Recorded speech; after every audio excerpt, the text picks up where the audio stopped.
नमस्ते, मैं नियति कुमारी आज सूरदास के विषय में बताऊंगी जो उपशास्त्री के सिलेबस से लिया गया है। शकुन भक्ति धारा की कृष्ण भक्ति शाखा के प्रतिनिधि कवि के रूप में सूरदास का जन्म 1478 ईस्वी में दिल्ली के पास सीही नामक स्थान पर हुआ था। कुछ विद्वान जो है इनका जन्म आगरा के पास रूलकता में भी मानते हैं। इनका निधन पारसौली में 1583 ईस्वी में हुआ था। ये वल्लभाचार्य के शिष्य थे जिन्हें गोस्वामी विठलनाथ ने अष्टछाप में संकलित किया।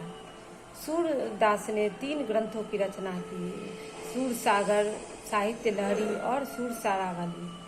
सूरसागर का उपजीव्य ग्रंथ अर्थात जिन्हें आधार ग्रंथ कहा गया है वह श्रीमद् भागवत पुराण है।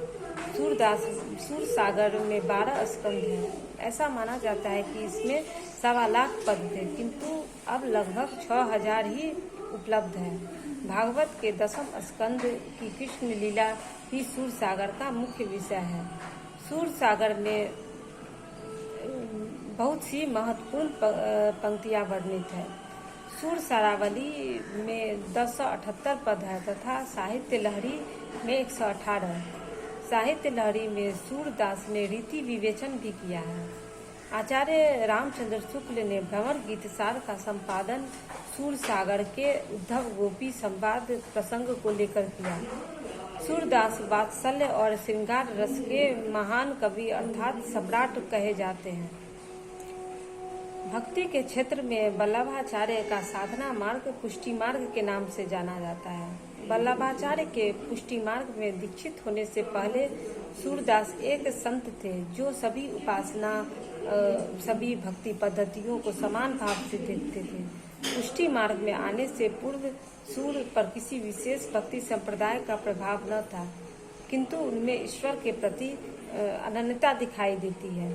सूरदास की भक्ति सख्य भाव की है, अर्थात वे सखा भाव की भक्ति रखते हैं जिसमें भगवान के साथ भक्त का सखा भाव रहता है। ग्वाल बालों का भी कृष्ण के प्रति सख्य भाव ही है। सूरदास ने पुष्टि मार्गीय सेवा भाव को अपनाते हुए भक्ति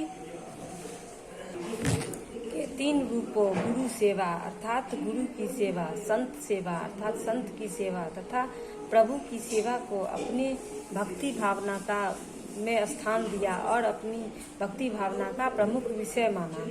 पुष्टि मार्ग में 3 आसक्तियां बताई गई है, स्वरूपा शक्ति, लीला शक्ति और भावा शक्ति। सूरदास ने लीला शक्ति को अपनाते हुए भगवान कृष्ण की विभिन्न लीलाओं का गान अपने पदों में किया है।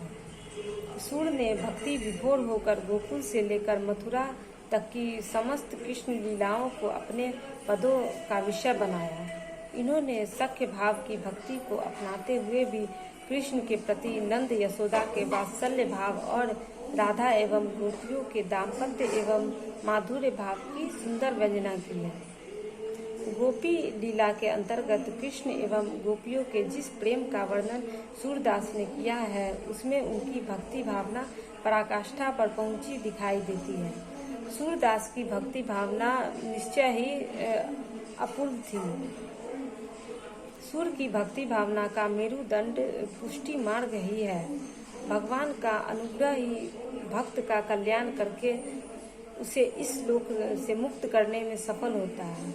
इसलिए सूरदास जी कहते हैं कि जा पर दीनानाथ ढरै, सोई कुलीन बड़ो सुंदर, सोई जा पर कृपा करे, सूर पतित तरी जाय तनक में, जो प्रभु नेक हृदय। सूरदास जी जन्म देख नहीं सकते थे, किंतु उनकी भक्ति अपूर्व थी। वे जन्म से ही अंधे थे, किंतु कृष्ण के प्रति उनकी जो भक्ति थी वो अतुलनीय एवं अद्वितीय थी। इसलिए शकुन भक्ति धारा में सूरदास को सबसे प्रमुख स्थान प्राप्त है।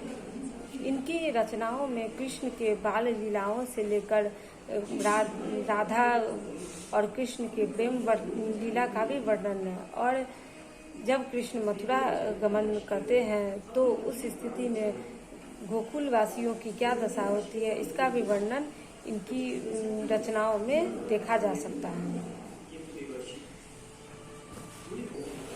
सूरदास की भक्ति भावना के आधार पर ही इन्हें अष्टछाप के कवियों में महत्वपूर्ण एवं सर्वोपरि स्थान प्राप्त है।